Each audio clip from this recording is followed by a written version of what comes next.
I'm really sorry, okay? What is wrong with you? Why are you blue? Ugh, jeez. Welcome to James Cameron's wet dream, Avatar: Frontiers of Pandora. What the hell? Avatar: Frontiers of Pandora is everything everyone said it would and wouldn't be. Like, the people who said this was Farcry with a blue paint job were 100% correct. And the people, or I guess person, who said this game wasn't going to be a quick movie cash grab lied. That it was very clear this was not just a quick movie cash-in. Avatar: Frontiers of Pandora, you can say a lot about it, which I'm going to in the upcoming minutes as we get into my gameplay impressions, but I don't think you can say this is a quick movie cash-in. It's just frankly not. It's always nice to see Luke Stevens' integrity being tested. He sold his fans out for a water bottle and some content. You can see it probably in this closer angle. Avatar, ooh, sexy. Me personally, I would never lie to thousands of people for a water bottle, but that's just me. So anyways, let's get into this dumpster fire. In order to get a better understanding of the Avatar franchise, we have to go all the way back to 2009, baby.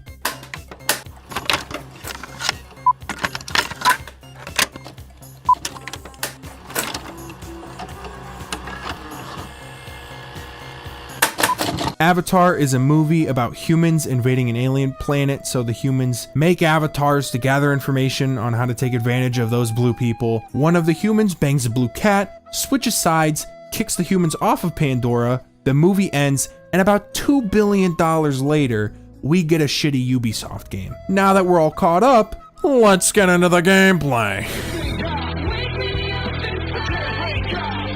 I think the best way to describe the gameplay is if all of the new Assassin's Creed games had a baby with all of the Far Cry games. It has the classic overly large map with dead environments, hundreds of the same outpost clearing missions with the same basic cutscene played over and over again. And my personal favorite from the new AC games, awful dialogue animations. We escaped the metal bird.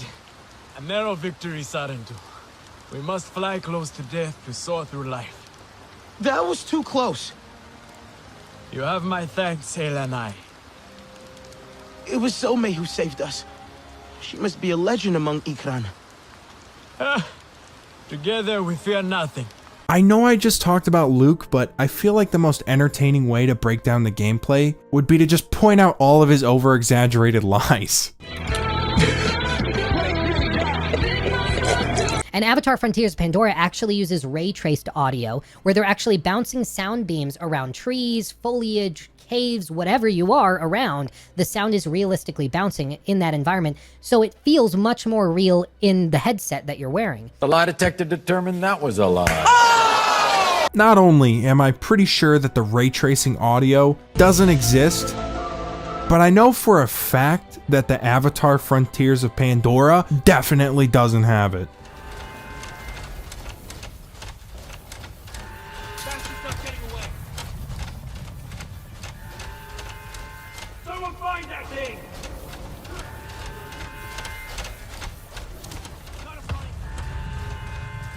There's nothing special about that. But just a few seconds later, he talks about how he used this ray tracing audio. And sure enough, I start to be able to, just listening, figure out where the big monster is that's been killing all of these little creatures on the island, locate him without the assistance of a focus mode, just using my hearing. And it was one of the most cool things I experienced in the entire demo. Now, I'm no expert, but that sounds a hell of a lot like surround sound, which already exists in basically every single game. What's the best kind of firework to buy?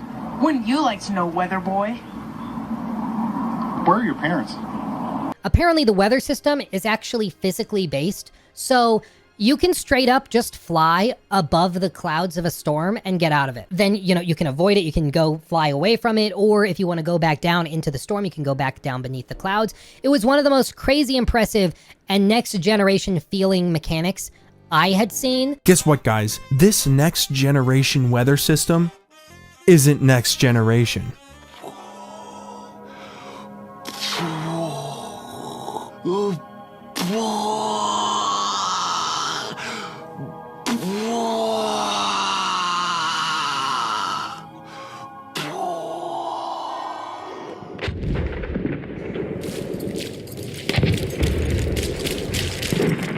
Now, I haven't actually flown above a storm before, but apparently neither has Luke, since every single time he talks about it, he's never shown gameplay of it. This is not me, y'all. I'm fighting for my life. Y'all killing me with this. I believe I can Robert. I know this is just my personal opinion here, but I seriously think that the flight mechanics are terrible. Look how slow this thing glides across the ground. You telling me this is even possible? This thing is levitating. So in my opinion, the flying in this game is seriously underwhelming for what it needed to be, since you're basically flying halfway across the map for each mission, which kind of reminds me of Ghost Recon, another Ubisoft game. And also, I played Ark Survival before, and this feels a lot like Ark Survival.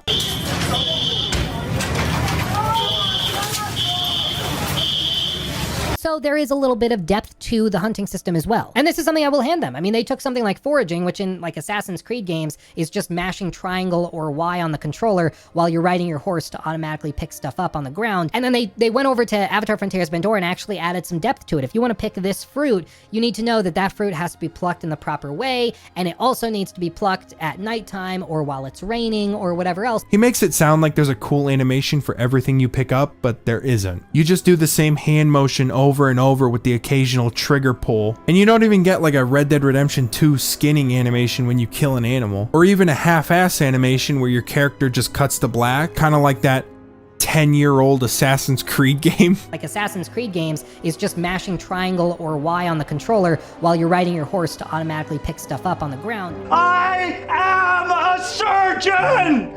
I am a surgeon! I am a surgeon! Dr. Han! Motion capture and the acting is all generally pretty good. There's a couple of exceptions here and there, but broadly I was really impressed with how the performances played out, and I thought it looked pretty cool once you were actually in the cutscene. It looked about as good as I could have expected a first-person cutscene to look. I already talked about this, but I feel like I seriously need to get the point across that the dialogue animations are terrible. And he's right, there are a few exceptions, but by that I mean the entire game there's like 2 or 3 animations that actually look good, not the other way around. Everything else is just... This is how we heal.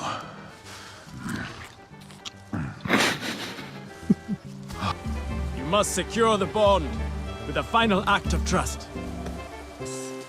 You have been on a long journey. What did the king or queen show you? Then you must fly with us, but you'll need an ikran. An ikran is an honor only Katnat can grant. There it is. Magnum.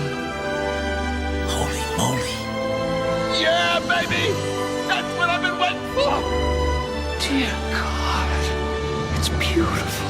This actually wasn't one of Luke's selling points for some reason, but it might be the only good thing about this game. Like, this is the first game that I've seen that uses the full power of next generation graphics. It's definitely not perfect though, like occasionally you'll get too close to something you're not supposed to, or the game will break a little. And I feel like the starting area is probably the least visually amazing area, but there is this one area in the game that looks amazing. So I'd say the game has some of the best graphics I've ever seen, like 80% of the time from a distance. But aside from the good graphics, there's honestly nothing good about this game. It's repetitive and feels like generic Ubisoft garbage that's sole purpose is to waste your time. And as for Luke Stevens, I think he is extremely lucky that this game went under the radar the way it did, because the way he just lied about everything or over-exaggerated about the quality or capabilities of this game, all for a water bottle, should have really damaged his reputation, but apparently nobody cares. I also don't want to single out Luke here because there were a few other channels that sold out, like Legacy Gaming, with their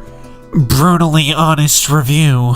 A huge thank you to Ubisoft for giving Legacy Gaming early access to Avatar Frontiers of Pandora.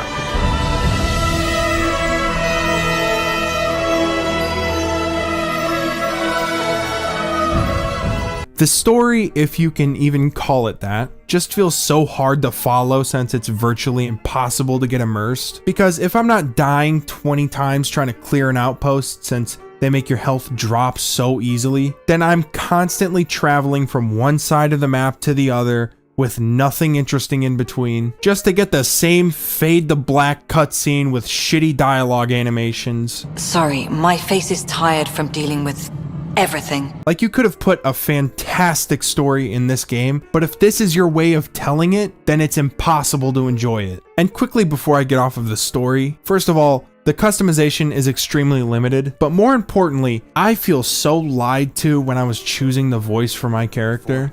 You helped me before, I'll help you now. You helped me before. You helped me before.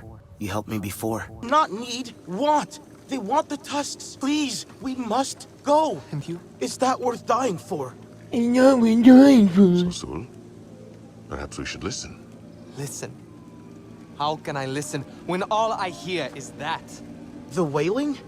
Bro, every Bring peace line to he the children delivers, of it's Awa. in the same Not tone this. of like, Mournful, discordant, uneasy. I must it just sounds like that. It What just if sounds I like did it? fucking Won't you whining. leave then?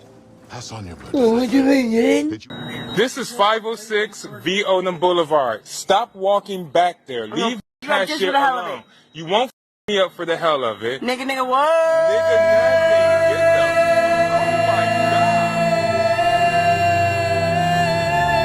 God. I honestly don't know why it took me this long to realize I haven't truly enjoyed a Ubisoft game since Black Flag and maybe Origins, but still, like, that's terrible. So, I mean, there's not much to say about this game, so all I'm gonna say now is basically just a PSA to everyone. First, let's never trust a Ubisoft game again. The second piece of advice would be to never trust someone who was invited to an early release event and then given free stuff. Whether Luke was trying not to get blacklisted from these things, or if for some reason he suffered a traumatic brain injury and actually believed the things he was saying, I think everyone should be very skeptical of reviewers like him in the future. Which, real quick, I just want to say that I never get invited to that stuff, so you can always rely on me to be brutally honest about these kinds of things. Whether I benefit or not, I keep it real, and there is no amount of water that will get in between that. The third thing I'm gonna say before I wrap it up is, I know that this game will entertain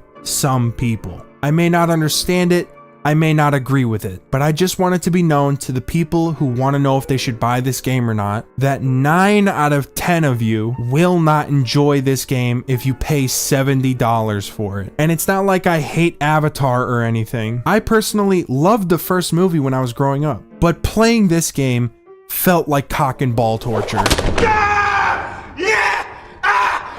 So with that, I am going to give Avatar Frontiers of Pandora a 3 out of 10 with a stamp of stinky doo-doo.